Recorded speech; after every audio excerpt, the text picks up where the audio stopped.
Hi నమస్తే welcome to my channel Vasumathi's vlogs. ఇది వచ్చేసి 28 డేస్ అనాలిసిస్. ప్రతిరోజు దీన్ని చెక్ చేస్తుంటా. నేను ఇంత కష్టపడుతున్నాను కదా, మీకు కూడా ఒకసారి చూపిద్దాము అని. ఎందుకంటే నాకు ఎంత ఇన్కమ్ వచ్చింది ఏంటి అనేది మీకు తెలుస్తుంది కదా, మీకు యూట్యూబ్ ఛానల్ ఉంటే తెలిసేది. అంతేనండి, ఎస్టిమేషన్ రెవెన్యూ 2.72 చూపిస్తుంది కదా. నా ఆపరేషన్ టైంలో అది ఎంత దాకా పోయిందంటే 0 స్టేజ్కి వెళ్ళిపోయింది. అందుకే మళ్ళీ నేను కష్టపడి పికప్ చేసుకున్న. నాకు ఎప్పుడు $3 చూపిస్తుంది ఎస్టిమేషన్ రెవెన్యూ. నా పాత రికార్డుని తగ్గకూడదు అనేసి అంతే. నేను ఇంత కష్టం చేస్తున్నాను ఇన్కమ్ కోసం కానీ ఇన్కమ్ అంత రాదండి. నా కష్టానికి తగ్గ ఫలితమో కాదో అది నాకు తెలియదు. ఇన్కమ్ సంపాదించేంత కష్టమైతే నా దగ్గర లేదనిపిస్తుంది. అందుకే నాకు అంత తక్కువ. అందరికీ బాగా లక్షలు లక్షలు వస్తాయి కదా, వాళ్ళు ఎంత కష్టపడుతున్నారు, వాళ్ళు ఎంత అదృష్టవంతులని అనుకుంటాను. కంటెంట్ బాగా ఉంటేనే వ్యూస్ చూస్తారు, అంతే తప్ప అందరూ చూడరు. అందరూ మనుషులు మెచ్చుకునేలాగా మనం లేమండి. ఎదుటి మనిషికి నచ్చేలాగా మనం లేం. మన వీడియోస్ చూడాలి అనే ఇంట్రెస్ట్ తక్కువ మందికి ఉంటుంది. సో అందుకు ఆ తక్కువ మంది కోసమే నేను చేస్తున్నా. లేకపోతే నేను కూడా ఆపేద్దునండి. ఆ మాత్రం కూడా రెవెన్యూ నాకు రాకపోతే ఆపేద్దును. కానీ నాకు ఎంతో కొంత గొప్పగా నా వీడియోస్ చూస్తున్న వాళ్ళందరూ నా బెస్ట్ ఫ్రెండ్స్ అని అనుకుంటా. నేను ఎలా అంటే ఇప్పుడు యూట్యూబ్ అనేది ఎలా అంటే పెద్ద పెద్ద కాలేజీలు, యూనివర్సిటీలు అలా కాకుండా నాదో చిన్న కుటీరం అంతే. నాకు లిమిటెడ్ ఫ్రెండ్స్ అంతే. ఇది చాలండి, తృప్తి చాలు. ఆపేద్దాం అనుకుంటాను. ఇదంతా నేను మీరట్ వెళ్ళానన్నా కదా, ఆ రోజు కొబ్బరన్నం చేశాను, పొద్దున పప్పు చేశాను, అన్నం చేశాను. కానీ ఆ కొబ్బరన్నము నేను తిన్నా, మా ఆయన పెద్ద పాప తిన్నాక ఇది మిగిలితే ఇది మధ్యాహ్నము నేను మా ఆయన కంప్లీట్ చేశాము. ఆ పప్పు ఆ రోజు ఖర్చే కాలేదండి. రాత్రి వచ్చాక సమోసాలు తెచ్చుకొని తిన్నాము. సో ఆ పప్పు అనేసరికి మా ఇంట్లో ఎవ్వరికి తొందరగా గొంతులోకి అన్నం పోదు. చిన్నది ఒకటి తింటుంది. లంచ్ బాక్స్కి అది పొద్దున తీసుకొని వెళ్ళిపోయింది పప్పు. ఇంకా మధ్యాహ్నం మా ఆయన వచ్చి నన్ను పికప్ చేసుకొని మీరట్ వెళ్ళాలి. అందుకనేసి నేను ఏం చేశాను, తొందరగా వంట చేసేసా పొద్దున్నే. మా ఇంట్లో పొద్దున వంట చేస్తే ఏమవుతుందో చెప్తున్నా. మా ఆయన ఇంటికి వచ్చి నాకు ఆకలి లేదు అని. అరే ఆ కొబ్బరన్నం అన్న కొంచెం తిను, మళ్ళీ అక్కడికి వెళ్ళి మళ్ళీ అక్కడ వాళ్ళని ఏమి ఇబ్బంది పెట్టేది అనేసి అంటే ఆ కొంచెం కొబ్బరన్నం తిన్నాడు. నేను పప్పు అన్నం వేసుకొని తిన్నా. ఇంకా ఆ పప్పు రాత్రి మిగిలింది. మరుసటి రోజు తిన్నాక నా వల్ల కాక లాస్ట్లో పడేసినానండి. మా ఇంట్లో కూరగాయలు అంటే మా పెద్ద పాప ఇష్టంగా తింటుంది, చిన్నది పప్పు అంటే తింటుంది. ఇంకా మా ఆయన సంగతి నాకు ఇప్పటికీ అర్థం కాదు. ఏదైనా ఒక రోజు సరిగా తింటారు, ఒకసారి తినరు. ఇంకా నాకు ఇప్పుడు ఆపరేషన్ తర్వాత బాగా ఆకలి ఎక్కువ వేస్తుంది కనుక ఏది మిగిలినా నేను తినేసి అయిపోగొట్టేస్తున్నాను. ఇది వరకు అలా కాదు, తెలియదు ఎందుకో కానీ విపరీతమైన ఆకలి. ఎంత ఆకలి వేస్తుంది అంటే ఖాళీగా కూర్చుంటే ఆకలి ఆకలి. అందుకే చేతి నిండా పని పెట్టుకుంటున్నాను తిండి ధ్యాస లేకుండా. ఇది మీరట్ వెళ్ళే రోజు తీసిన ఫుల్ వీడియో. గిన్నెలు తోముకుంటూ మొత్తము డిష్ వాషర్లో పెట్టుకుంటూ చేత్తో కడుక్కుంటూ మొత్తము వీడియో షూట్ చేశాను. నేను ఒక్కదాన్నే పని చేస్తున్నట్టు అనుకోకండి. నాకు ఒక్కదానికి యూట్యూబ్ ఛానల్ ఉంది కనుక నాకు ఏం కంటెంట్ ఇవ్వాలో తెలియక రోజు ఏదో ఒకటి టైంపాస్ కోసం వీడియోలు పెడుతుంటాను. అందులో మిమ్మల్ని మెప్పించేలాగా చేయాలనేది కాదు, నేను ఎంత కష్టపడుతున్నాను అనేది చూపిస్తానండి అంతే. మీరు అనుకోవచ్చు వీడియో ఫార్వర్డ్ పెడుతుంది, చిన్న చిన్న క్లిప్పులు తీయదు అని. షార్ట్ వీడియోలో చిన్న చిన్న క్లిప్పులు తీస్తే మన కష్టం తెలియదండి. ఎందుకంటే చాలామంది వీడియోస్ నేను చూస్తాను కదా, వాళ్ళు ఇలా కట్ చేసేది, ఇలా కలిపేది, ఇలా చూపిస్తారు. ఎంత పని చేస్తారండి. అంత పని చేసేంత ఎనర్జీ ఎక్కడ ఉంటుందండి ఒక ఆడ మనిషికి? నాకు అర్థం కాదు. అంత పెద్ద పెద్ద ఇంట్లో ఉంటారు. అసలు నాకు మా పిల్లలు ఏమంటారంటే వాళ్ళు ఏం చెయ్యరు అని అంటారు కొందరు. నేనంటే రోజు చేస్తారే చాలామంది, రకరకాల వంటలు చేస్తారు, రకరకాలు. ఎంత శ్రమ లేకుండా నేను ఇంత పనికి ఎంత శ్రమ పడి కష్టపడుతున్నట్టు మీకు చెప్తా. ఇంత చిన్న ఇండ్లు, పెద్ద పెద్ద ఇంటోళ్ళు ఎవ్వరు కూడా అంత కష్టపడుతున్నట్టు చెప్పరు. మళ్ళీ వాళ్ళు పాపం ఎన్ని రకాల వంటలు చేస్తారండి అసలు. అవి చూసి నేను ఆశ్చర్యపోతుంటాను. నేను ఎందుకు ఇలా చేస్తానంటే నాది న్యాచురల్గా ఇంతే అండి. నేను చేసే పని మీకు ఊరికి అట్లా గిన్నె పెట్టి తీసి అట్లా పెడితే నాకు కంటెంటే ఉండదండి. నేను ప్రతి చిన్న చిన్న చిన్న క్లిప్పులు వీడియో తీయాల్సి వస్తుంది. నేను పని చేసుకోవాలన్నా ఆ వీడియోలు తీయాలన్నా, నాకు ఎవరన్నా వీడియో తీసేటోళ్ళు ఉంటే పర్లే. నేనేం లేదండి, ఇట్లా కెమెరా పెట్టేసుకుంటా పని చేసుకుంటూ వీడియో పెడతా, ఎక్కడన్నా గ్యాప్ వచ్చింటదనుకో వీడియో చూసేటప్పుడు మీకు, ఇప్పుడు నేను లోపలికెళ్ళి గిన్నెలు తెచ్చుకుని ఆ గ్యాప్‌ని కట్ చేసేస్తాను ఎడిటింగ్‌లో. మీకు కూడా బోర్ కొట్టకూడదు కదా! ప్లెయిన్‌గా ఒకే ప్లేస్. సో, మిగిలినదంతా ఫార్వర్డ్ చేస్తా. అంటే ఇలా చూస్తేనే మనం ఎంత పని చేస్తున్నామని అర్థమవుతది. యూట్యూబర్స్ అందరూ అలా పెట్టరు. అలా పెడితే గాన ఎవరెంత పని చేస్తదో తెలుస్తదండి. చాలామంది పెడతారు పొద్దునుండి సాయంత్రం వరకు చేసినది. అలాంటి వీడియోస్ మా పిల్లలు చూపిస్తుంటారు నాకు. హిందీ వీడియో ఈ ఆంటీ ఒక హిందీ వాళ్ళవి చూపించినారండి. ఆంటీ చూడమ్మా పొద్దున్న లేసినాండి వాళ్ళ అత్త ఈ పని చెప్పింది, ఆ పని మొత్తం వీడియో షూట్ చేసి మొత్తం ఫార్వర్డ్. నేను కూడా ఇంతే కదా చేసేది, మీరు నా వీడియో చూడకుండా బయటోళ్ళ వీడియోలు చూస్తారు అని. ఆమె పొద్దున్నుండి వాళ్ళ అత్తగారికి ఏమేం పని చేసిందో పెడతదండి అసలు. అలా న్యాచురల్‌గా ఉంటది నా వీడియో. నాకు నిజంగా చిన్న చిన్న క్లిప్పులు షూట్ చేసుకునేంత ఓపిక లేదండి. మాక్సిమం ఎంతో కొంత కెమెరా స్టాండ్ పెట్టుకొని షూట్ చేస్తా. ఈ డిష్ వాషర్ నన్ను ఎంతగా కాపాడుతుంది. ఎన్ని గిన్నెలున్నాయి చూడండి. ఇంతసేపు సర్దుతున్నాం ఎందుకంటే మరి 3 గంటలు రన్ అవుతది డిష్ వాషరు. దాంట్లో గ్యాప్ లేకుండా నీట్‌గా సెట్ చేసి మాక్సిమం గిన్నెలు పెట్టేస్తే మనకు తోమేస్తది. ఇంత పెట్టే బదులు తోమేసుకోవచ్చు కానీ చేత్తో మీరు చూస్తున్నారు కదా! నాకు ఆర్థరైటిస్, వేళ్ళ నొప్పులు. అసలు నిన్న రాత్రి అయితే గోర్ల నుండి పిచ్చ నొప్పులు. ఇప్పుడు గూడా గోర్ల నుండి నొప్పులున్నాయి. మా ఆయన రాత్రంతా వేళ్ళు మసాజ్ చేశారు. ఏడ్చా నేనైతే. ఎందుకు నాకింత నొప్పులని. ఎందుకంటే ఇంక పని ఎక్కువ చేసేస్తున్నా. నార్మల్ స్టేజ్‌కొచ్చేసినాను. ఏమంటే బరువులు ఎత్తట్లేదు, స్టూల్ ఎక్కట్లేదు, కింద కూర్చోవట్లే. ఈ 3 చేయట్లేదు. ఇంకా నేనింత ఓపిక కలిగేదాన్ని నాకే ఇంత విసుగొస్తే, అంత పెద్ద పెద్ద ఇంటోళ్ళు పని మనుషులు లేకుండా పనులు చేస్తూ వీడియోలలో చూపిస్తారు. వాళ్ళే సొంతంగా చేసుకున్నట్టు ఎలా చేస్తారబ్బా అనుకుంటా. యాక్చువల్‌గా అండి నేను యూట్యూబ్‌కి రాకముందు నేను పని చేయడానికి ఇష్టం లేకపోతే ఎవరు కష్టపడే వాళ్ళ వీడియోలు చూసి అమ్మ అనేసి నేనే కాదు వీళ్ళు కూడా ఎంత కష్టపడుతున్నారని లేచి మళ్ళీ పని చేసుకునేదాన్ని. ఇదే మాట మా సిస్టర్ కూడా నాకు ఒకరోజు చెప్పింది. నాకు ఎవరిదన్నా వీడియో చూస్తే కొంచెము పని చేయటానికి ఎనర్జీ వస్తది అని. సో, నా వీడియోలో కూడా జనాలకు అలా రావాలి అనే ఇంటెన్షన్ అనమాట. అంటే నా మనసులో ఉండింది. అది మా సిస్టర్ బయట పెట్టింది. నాకు పని చేయబుద్ధి కాకపోతే కొంచెం సేపు నీ వీడియోలైనా చూస్తాను. మళ్ళీ పని చేసుకోబుద్ధి అయితది అని. ఎందుకంటే అండి ఇది సైకాలజికల్‌గా మనం చూడండి మన చుట్టుపక్కల వాళ్ళు పని చేస్తుంటేనే మనం చేయగలం. లేకపోతే చేయలేము. ఇది నేను ఆల్రెడీ ఇంతకుముందు చెప్పిన అఖిల రాఘవేంద్ర రావు చెప్పారు. ఆయన వీడియోస్ ఫస్ట్‌లో వినేదాన్ని యూట్యూబ్‌కు రాకముందు. నాకు ఆయన మోటివేషనల్ వీడియోస్ నచ్చేటివన్నమాట. సో, ఆయన చెప్పాడు, ఆడవాళ్ళు ఎవ్వరిని చూడకుండా వాళ్ళొక్కరే పని చేసుకుంటుంటారు.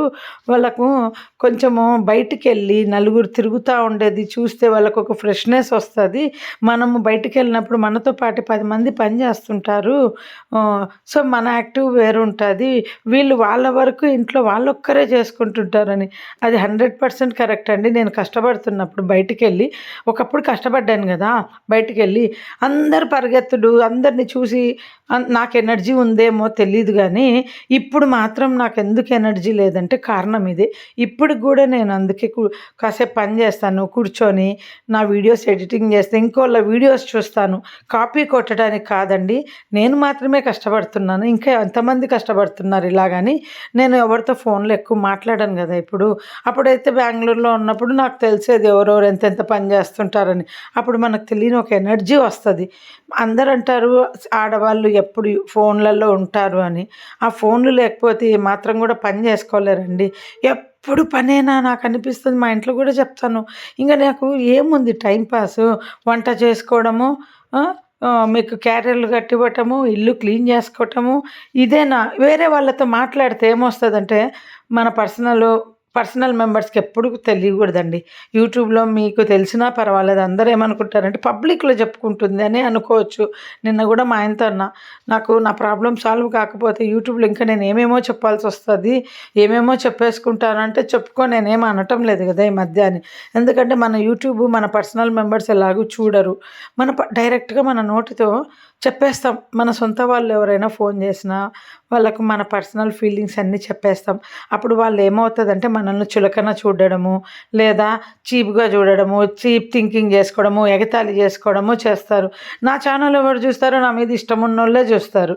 నన్ను ఎగతాళి చేసుకోవాలనుకునేటోళ్ళకి అంత టైం ఉండదు గనక ఏం చూస్తామని వెళ్ళిపోతారు. ఫోన్లు చేసి మాట్లాడినప్పుడు మనం ఏం మాట్లాడింటామో అవన్నీ 10 మందికి క్యారీ ఫార్వర్డ్ చేస్తారు గానీ, ఇలా మన వీడియోలు చూసి మాత్రము ఎవరికీ గూడా చెప్పరండి. ఇది నా ఒపీనియన్. ఎందుకంటే వీడియో ఎగతాళి కోసం చూసుకున్నా గానీ, అది నేనే పబ్లిక్‌లో చెప్పిన. వాళ్ళకొక్కరి కోసం చెప్పట్లేదు. నేను ఎంత చెప్పాలో అంతే చెప్తాను. అదే పర్సనల్‌గా ఎవరితోన్నా మాట్లాడితే చాలా ఎక్కువ మాట్లాడతాం. నేను ఈ మధ్య అందుకే మాక్సిమం ఎవ్వరికీ నేను ఫోన్ చేయనండి. చేయకపోవడానికి కారణం ఏందంటే, నా పర్సనల్ ఎక్కువ షేర్ చేస్తాను. మా ఇంట్లో వాళ్ళు ఇష్టపడరు. ఎంత చెప్పాలో అంత వీడియోలో చెప్తాను. నాతో మాట్లాడాలనుకునే వాళ్ళు వీడియోలో చూస్తారు. చూడండి ఇంతసేపు సర్దాను. నాకు గిన్నెలు తోమిన ఫీలింగ్ లేదు. ఎందుకంటే అల్మారీ సర్దుకున్న ఫీలింగ్. నాకు సర్దుడు అంటే చాలా ఇష్టం. సర్ఫ్ ఏసేసాను. ఈ డిష్ వాషర్ వాడితో ఒకప్పుడు ఎంత ఫైట్ చేశాను మీకు గుర్తుందా? వాడు వచ్చేసి దాన్ని అడ్జస్ట్ చేసి పెట్టాడు. మనం కొత్తదైనా గానీ మనము ప్రోడక్ట్ బాగాలేకపోతే వాళ్ళని టార్చర్ పెట్టి దాన్ని సెట్ చేపించుకోవాలి. అంతే తప్ప ఆ మిషన్ కొత్త మిషనే పాడైంది అది వేస్ట్ అని అనకండి. ఎందుకంటే చెప్తాను, నన్ను చూసి బెంగుళూరులో డిష్ వాషర్ కొన్నారు. మా సిస్టర్ వాళ్ళ రిలేషన్స్ వచ్చి నేను గిన్నెలు తోమినది చూసి, వాళ్ళు కన్స్ట్రక్షన్ కూడా ఉందన్నమాట వాళ్ళకు. సో వాళ్ళు కొనుక్కున్నది కాక ఏమన్నారంటే, ఇప్పుడు మీ వల్ల నేను డిష్ వాషర్ ఇల్లు కట్టేటప్పుడు కూడా డిష్ వాషర్ కంటే ఒక ప్లేస్ వదిలి కడుతున్నా. ఈ ఈ రోజుల్లో మనకు అది రొటీన్ అయిపోయింది. అంత హ్యాపీగా షేర్ చేస్తారాయన. తర్వాత చూస్తే వాళ్ళు బాష్ కొన్నారు. పడేశారంట. మాకు పని చేయటం లేదు, చెడిపోయింది, మా సర్ఫు సాల్ట్ ఉంది, మీరు వచ్చి తీసుకుపోండి అంటే నేను వెళ్ళి తీసుకోలేదండి. వాళ్ళ ఇంటికి వెళ్ళి నేనేంది తీసుకెళ్ళలేదు వాళ్ళది చెప్పండి. నాకు నచ్చలేదు ఆ పద్ధతి. వాళ్ళు వచ్చి తీసుకోండి మా కాడ ఉంది, మాకు వద్దు అనిస్తే ఒక పద్ధతి, కానీ మీరు వచ్చి తీసుకెళ్ళండి అంటే నేను ఏమన్నా ఇంకా వద్దులేండి చెప్పడం. అందుకని నాకు ఒక ఫ్రెండ్ అన్నది, ఆలోచించు అట్లా వెళ్ళి తీసుకోవడం నీకు కరెక్టా అని చెప్పింది. వద్దు అలా తీసుకెళ్తే మీనింగ్ వేరే వస్తుంది అని, అందుకని వెళ్ళలేదండి. కాకపోతే బాష్ కంపెనీది పక్కన పడేసుకున్నారు. రీజను వాళ్ళకి పని చేయట్లేదు అనేసి. ఇప్పుడు నాది కూడా కొత్తది పని చేయాలి. నేనేం చేస్తా, సాఫ్ట్వేర్ సెట్టింగ్ ఉంటుంది దీంట్లో. కంపల్సరీ ఎవరైనా డిష్ వాషర్ వాడుతుంటే కంపెనీ కాదు ఇంపార్టెంట్, మన వాటర్ను బట్టి వాళ్ళ సాఫ్ట్వేర్ సెట్టింగ్ ఉంటుంది. యాక్వాగార్డ్ కూడా అంతే కదా.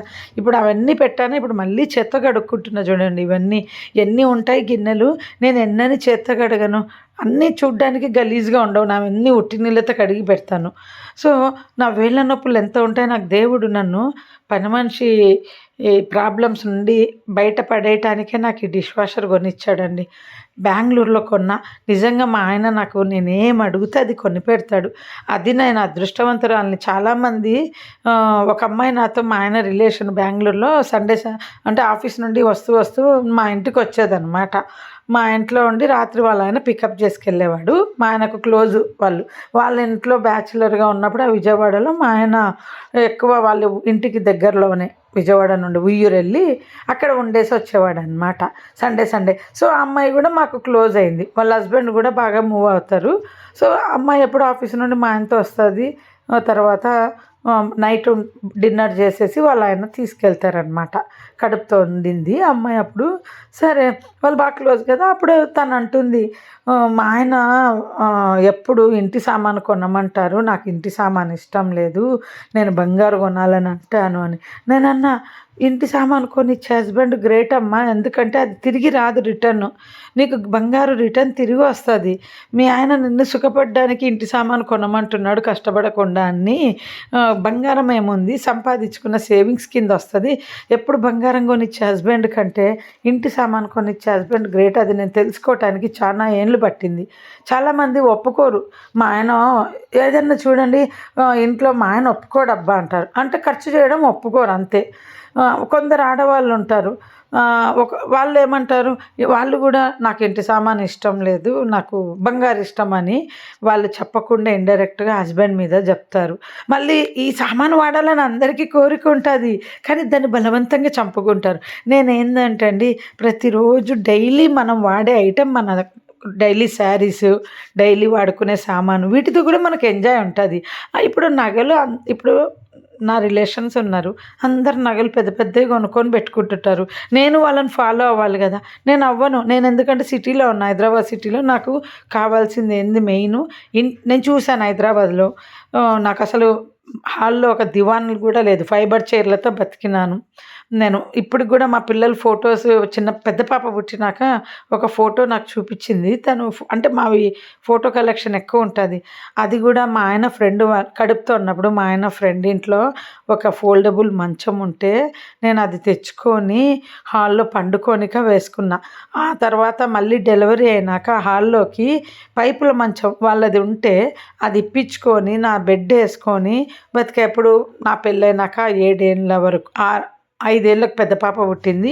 ఆ పాపని ఎత్తుకొని కూర్చున్న ఫోటో చూసి ఓయమ్మ ఇది పుట్టాక కూడా ఇంకా నేను మంచం కొనలేదా అని ఆలోచిస్తే మా పెద్ద పాప సంవత్సరం పిల్ల దాటాకే ఏమో ఎప్పుడో నేను దివాన్ కొన్నా. అది ఓన్ హౌస్ కొన్నాననేసి ఇంకా వేరే వాళ్ళ మంచాలు వేసుకుంటే బాగుండదని దివాన్ కమ్ బెడ్ అది ఈ ఇంట్లోకి రాకముందు వరకు ఆడ చాలా స్ట్రాంగ్గా ఉండే. ఇంట్లో అది పెట్టుకోవడానికి ప్లేస్ లేక అది సేల్ చేసి, అదైతే ఎంత స్ట్రాంగ్గా ఉండేదంటే అంత స్ట్రాంగ్ ఉండేది.